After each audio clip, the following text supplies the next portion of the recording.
Заготовьте в сезон помидоры именно так, и зимой можно будет обойтись без покупных. Готовлю без стерилизации, без уксуса и сахара. Смесь будет вариться всего 5 минут. Эти томаты прекрасно хранятся при комнатной температуре, а готовить с ними одно удовольствие. Вы просто открываете баночку и хоть в соус, хоть в борщ или суп, хоть в жаркое. Томаты в соку кусочками уже очищены от кожицы, и хоть нужно с этим повозиться на этапе подготовки, потом вы скажете себе спасибо за такую удобную заготовку. Вместо сахара в этом рецепте я использую фруктовый сок, а консистенция максимально удобна для приготовления самых разных блюд. Если интересно, продолжайте смотреть. Меня зовут Галина Артеменко, и это канал «Жизнь вкусная».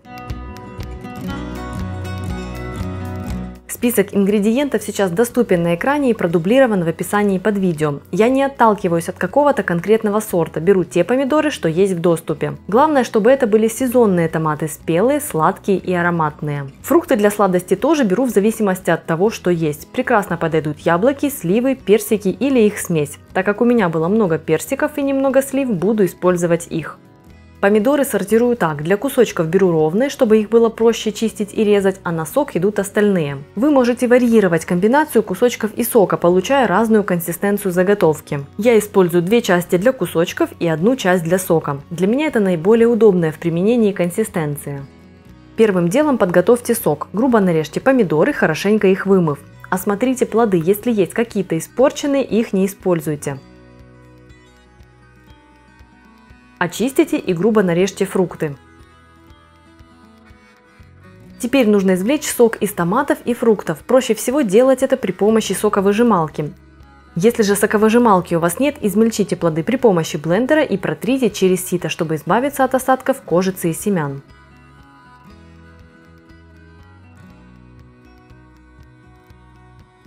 Теперь займемся помидорами на кусочки. Сделайте крестообразный надрез на каждом помидоре и залейте их кипятком. Оставьте на 30-40 секунд, а затем извлеките из воды. Если помидоров много, я отправляю их в кипяток партиями. Вынимая очередную партию, догреваю воду на плите и отправляю туда следующие томаты. Так не нужно заниматься переливанием воды туда-сюда, и это экономит силы и время.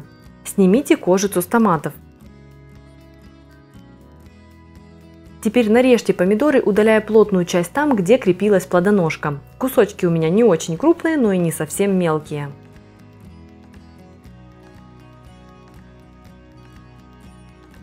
Нарезанные помидоры я отправляю на сито, чтобы избавить от лишнего сока.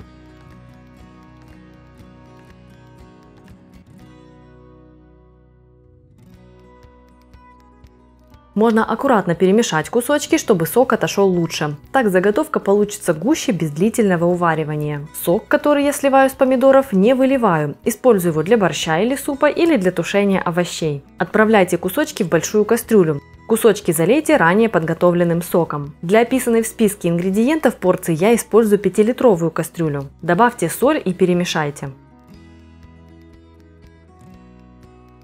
Отправляйте смесь на огонь и доведите ее до кипения. Дайте прокипеть на небольшом огне в течение 5 минут. Пена, которая будет образовываться в начале кипения, очень активно за это время усядется и разойдется. Подготовьте банки желаемого размера. Мне больше всего нравится использовать для такой заготовки банки объемом от 250 до 500 мл.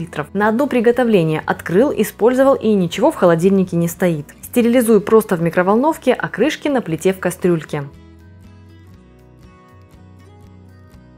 Разлейте томатную смесь по стерильным банкам и укупорьте. Готового продукта у меня получилось 3 литра. 3 баночки по 500 мл, 3 по 330, 2 по 275 и немного я отложила для того, чтобы показать вам текстуру готовой заготовки. Укупорив банки, укутайте их, перевернув вверх дном. Оставьте до остывания, а затем переместите на хранение. Делитесь в комментариях, какой способ заготовки томатов самый любимый у вас и что вы затем любите готовить с такой заготовкой. Если мой ролик вам понравился, ставьте палец вверх, подписывайтесь на канал, если еще не подписаны, и жмите на колокольчик. Меня зовут Галина Артеменко, и это «Жизнь вкусная».